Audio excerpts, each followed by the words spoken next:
Hi, I'm Katrina, your Pilates teacher at KN Pilates.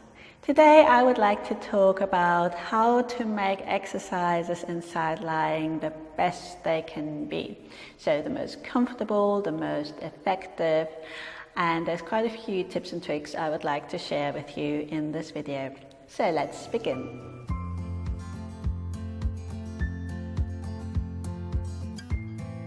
So let's go from head to toe. So when we set ourselves up in side lying, we have two options of the position of this arm that's on the floor. So usually we'd have the arm extended out. I would suggest to have the palm up. It's just going to take away the temptation of pushing the fingertips down or clawing the nails into the floorboards to help, something we do quite without knowing. So having the palm up just takes that away. And then I would always suggest to have a small cushion under the head, because this tends to be too low for most people. So this isn't really a neutral neck. And this is still a little bit too low, so it's not 100%, but it's better. But you also don't want to be too high up. So if this was like really a big cushion, then we'd end up somewhere there, and you can see that's also not a neutral neck. Yeah. So we want to find something that's quite comfortable and at least a near neutral. If this setup isn't so making your shoulders so happy, so if this doesn't feel so good, you can take the arm in front instead, and then you need a higher cushion or a blanket or something to then support the head. So this is too low, so I would need something a little bit higher up. Yeah, again, we'll have then a more neutral setup here, ideally. Yeah, so maybe your shoulder would be happier here. So for me personally, I am quite happy with my arm extended and my head relaxed down onto that arm. So palms up. The next thing that very often happens, if we move the legs, very often we push the head down to lever the legs up. We create a lot of pressure into that arm, which is not necessary. It's really not needed. So that's just something to be aware of, not to push the head down to then maybe lift the legs up. Yeah. We then have our shoulders open. Very common is this, especially if you have your hand on the floor, which I then recommend to do anyway. So in my classes, I tend to teach having the hand on the belly button for two reasons. A, if you have your hand on the floor, your arm will do a lot of the balancing instead of your core muscles. Yeah, you want to use your core muscles to do the balancing. It's more wobbly, but that's the whole point, because then your core muscles become stronger, they become more responsive, and eventually the exercise will become more stable and easier, and you'll really get to know how different that develops over time. So you'll really get a good feedback of that. So have the hand on the belly button instead, yeah, and you really want to notice how your core muscles draw in. Really important feedback, because naturally the belly will push out to help, but you need to draw the navel in to help. Super important. And you can also feel whether this is all moving, which you don't want to allow. So it's not the pelvis levering the legs up. It's the legs lengthening away. So it's the legs in the hip socket. It's not the pelvis that's creating that movement. Yeah. So we have the spine in a nice long line, which often means we have to bring the ribs in a bit. Very common that the ribs stick out. And again, just being aware of that rib-hip connection. So whilst we don't want to lean into the floor, that doesn't necessarily have to be space there. It really depends on how you're designed. Yeah, so if there's no space, that's fine, but you don't want to just relax into the waist there. So very often this top rib-hip connection needs to stretch out a bit to create that nice length. Yeah, so that spine that's in a long line rather than in the smiley face. Yeah, we all for smiley faces, but not in the spine when we do our side lying exercises.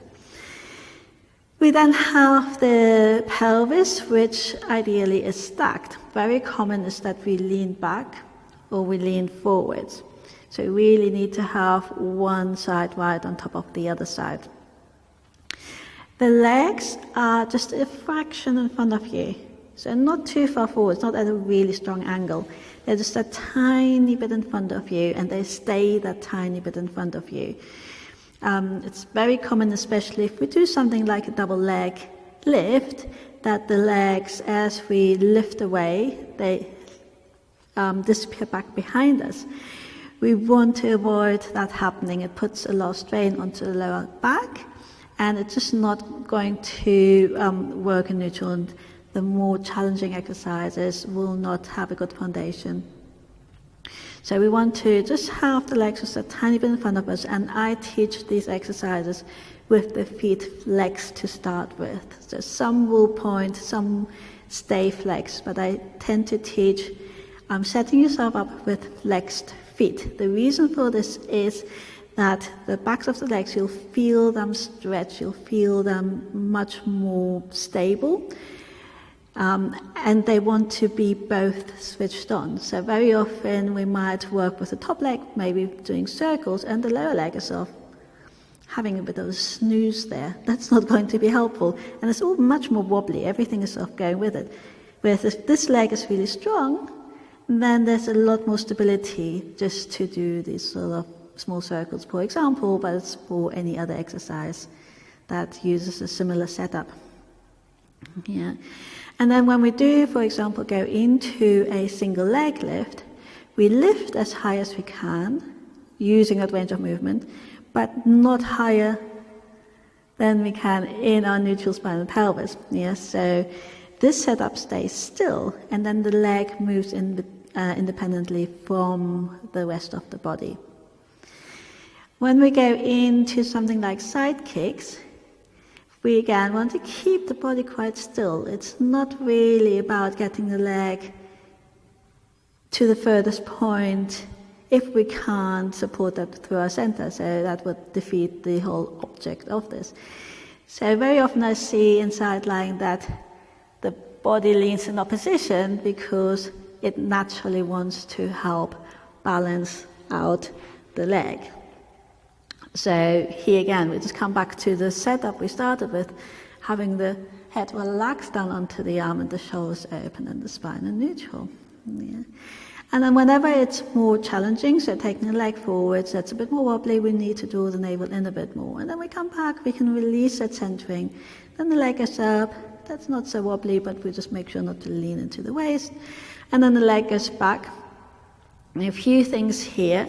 Again, we need to draw the navel in a bit more, it's a bit more wobbly. We keep the leg hip height, so not letting the leg drop to the floor. That will pull us off center straight away. And then rather than thinking getting the leg very back behind you, very far back behind you, you think about stretching the front. So the hip flexors get a good stretch out of this, whilst the ribs stay in. Yeah, so, and that can really help because very often we sort of bend the knee back and lose our neutral as we're going back. So in summary, make sure this arm is, that arm is comfortable. Have a small cushion to have the neck at least in near neutral. If you can find a really good neutral setup, even better. You have your shoulders open, your ribs in, your spine in neutral, your pelvis in neutral, the legs a little bit in front of you. And for me, I tend to work with the feet flexed, at least to start with. And then the other hand is on the center for feedback, and to make sure the core muscles do their good work. So as you can see, there's quite a few things we ideally would look out for as we're doing the side lying exercises. And I hope that some of these tips and tricks will come to mind next time you're doing any of these, whether that's at home or in a class.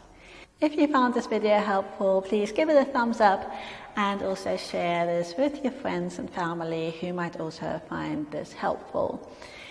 If you have any questions or comments or suggestions, please leave them in the comment section below and I will get back to you. And if you haven't done so yet, please hit the subscribe button, and if you want to get notifications of new videos, hit the little bell as well. And I'll see you in the next video.